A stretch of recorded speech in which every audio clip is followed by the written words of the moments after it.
Pozdravljamo vas iz studija Medija centra u Čaglavici. Ovo je 8. izdanje emisije Posao na Kosovu.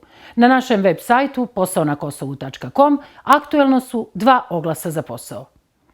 Evropski centar za pitanja manjina na Kosovu raspisuje konkurs za nastavnika srpskog jezika za održavanje kurseva, a Mercy Corps za službenika nabavke.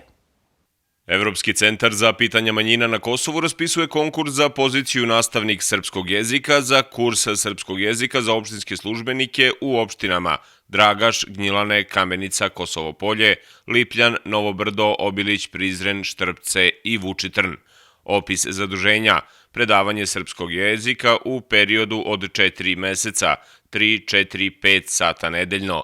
Poželjni profil: iskustvo u nastavi, prednost će imati kandidati sa prethodnim iskustvom u nastavi za odrasle i iskustvom u nastavi srpskog jezika kao stranog jezika, znanje srpskog i albanskog jezika, odlično znanje srpskog jezika i poželjno dobro znanje albanskog jezika, sposobnost za rad sa opštinskim zvaničnicima.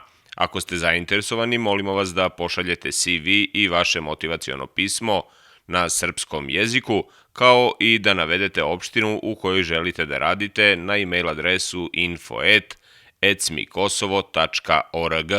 Rok za konkurisanje je 21. jul 2013. godine, a Mercy Corps raspisuje konkurs za službenika nabavke. Ova organizacija radi na Kosovu od 1993. godine.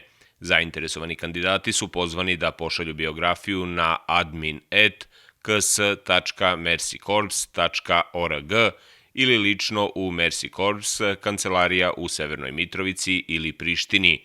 Aplikacije i biografiju dostaviti najkasnije do petka 19. jula 2013. godine do 16 časova.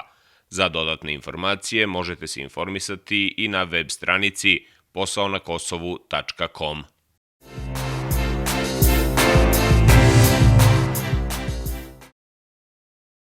Čuli smo koja su to radna mesta trenutno aktualna na našem web sajtu, a danas ćemo čuti još 2 priče. Jednu o tome kako funkcioniše i radi autoservis Rale u Gračanici i drugu o diplomiranom informatičaru koji je bez posla. Autoservis Rale nalazi se u Gračanici i krajnje kvalitetno popravlja i održava automobile svih tipova. Naša ekipa posetila je vlasnika ovog autoservisa, Radovana Zdravkovića, koji se ovim zanatom bavi dugi niz godina. Radovan Zdravković se ovim poslom bavi 30 godina. Ranije je radio u Automoto Savezu u Prištini, ali velikim trudom i radom sada ima i samostalni autoservis. Pa meni je to struka. Ja radim ovaj posao skoro 30 godina. Radio sam u Automoto Savezu u Prištini nekih 10 godina i dok smo bili živi, ali sad je ovako i sad sve u privatne ruke ide i moramo privatno da radimo da bi opstali. Moramo da živimo od nečega. A koje godine ste otvorili ovaj servis? Ovaj servis sam otvorio 99. godine, u stvari 2000. godine, ali pre toga sam radio, 10 godina sam pre toga radio još. Radio sam i u Automoto Savezu i ovde. Ovaj vredni privrednik navodi da posla ima puno, ali da nema radnika. Pruža mogućnost svima koji žele da nauče zanat, ali da niko nije zainteresovan. Prema njegovim rečima, u ovom poslu jedino mu pomaže 7-godišnji sin Sava. Pa ima mušterija, uglavnom su to Srbi iz naših enklava. Ima mušterija, hvala Bogu, dobro je, posla ima. Kako kažu kod nas, za budalu uvek ima posla. A koliko radnika trenutno imate i da li upošljavate nove radnike? Sad sam momentalno sama, primio bi još jednog ili dvojicu, ali neće niko da radi. Neće da rade, svi hoće da leže i da dođu do nekih para bez muke i znoja. Radovan planira proširenje, ali kako kaže, to najviše zavisi od posla. Navodi da ima svu neophodnu aparaturu i da je dobro snabdeven opremom za automobile. Pa planiram, ako sve zavisi od posla, kako posao diktira, ako bude više posla i nešto drugo da se traži, onda ću da se proširujem sigurno. Mada u suštini sad imam svu tu aparaturu, sve to i šlep službu i reglažu i dijagnostiku i mehaniku i klime, punim i vulkanizerske mašine i ne znam šta mi još fali. Uglavnom sam kompletan. Što se tih alata i tih radnji oko automobila tiče, te najsavremenije dijagnostike, sad je sve to preko kompjutera ide i tako da sam se snabdeo dosta dobro. Fali još nešto, ali možda će neki donator da naiđe pa da mi pomogne malo, ali teško. Oni uglavnom doniraju one koji ne rade ništa, uzmu te kompjutere i posle godinu, dve prodaju i to se baci, tako ostane. A ovi što stvarno rade, njih niko ne donira. Svako ko želi da se bavi ovim poslom, a trenutno je bez posla, Autoservis Rale pruža mogućnost zaposlenja. Sledi priča o Ivanu Đoriću iz Lapljeg sela, koji, iako je završio fakultet, godinama nema posao. Da diploma nije garancija za zaposlenje najbolje pokazuje primer Ivana Đorića, diplomiranog informatičara iz Lapljeg sela, koji već 14 godina traži posao preko biroa za zapošljavanje. Ja sam Ivan Đorić, imam 31 godinu. Završio sam građevinsku saobraćajnu školu 1999. godine u Gračanici.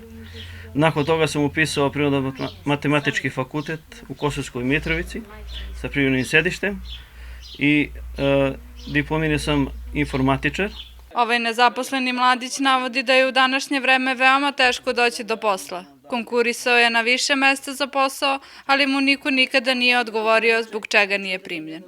Tražio sam posao nakon završene srednje škole, konkurisao sam, znate, u Gračanici kad su tražili, znači, da se radi na računarima i tako da. Nisam uspeo da budem primljen. Jednom prilikom su me čak zvali na informativni razgovor, ali nisam bio primljen, iako sam bio u užem izboru.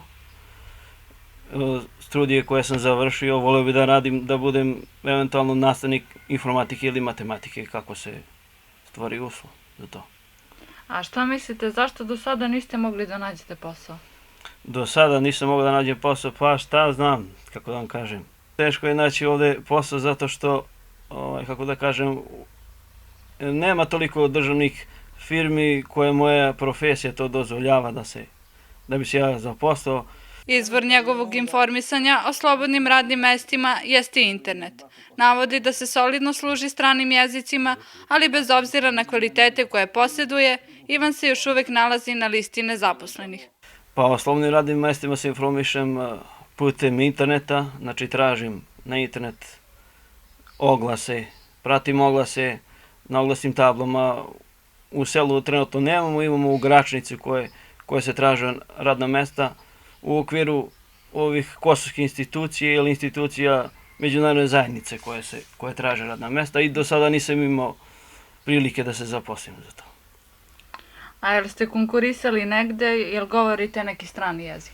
Pa konkurisao sam konkretno za rad u okviru te kancelarije za međunarodne zajednice u Gračnici. Jednom prilikom čak sam i bio u užem izboru, rekao sam da nisam uspeo da se zaposlim, a strane jezike koristim onako engleski solidno za komuniciranje, mada mogu da kažem i ruski jezik, pošto smo učili u školi, srednjoj školi. Ivan se nada da će aktivnim traženjem i svojim usavršavanjem ipak doći do posla u svojoj struci i oprobati se kao profesor informatike. Toliko za danas u emisiji Posao na Kosovu. Ukoliko imate zanimljivu priču iz oblasti zapošljavanja ili privrede, ukoliko tražite ili nudite posao, javite nam se na adresu posaonakosovu@gmail.com ili nam pošaljite pismo na Medija centar Čaglavica za emisiju Posao na Kosovu. Druge aktuelne oglase i javna obaveštenja možete pronaći na internetu na adresi www.posaonakosovu.com. Vidimo se naredne nedelje sa novim poslovima.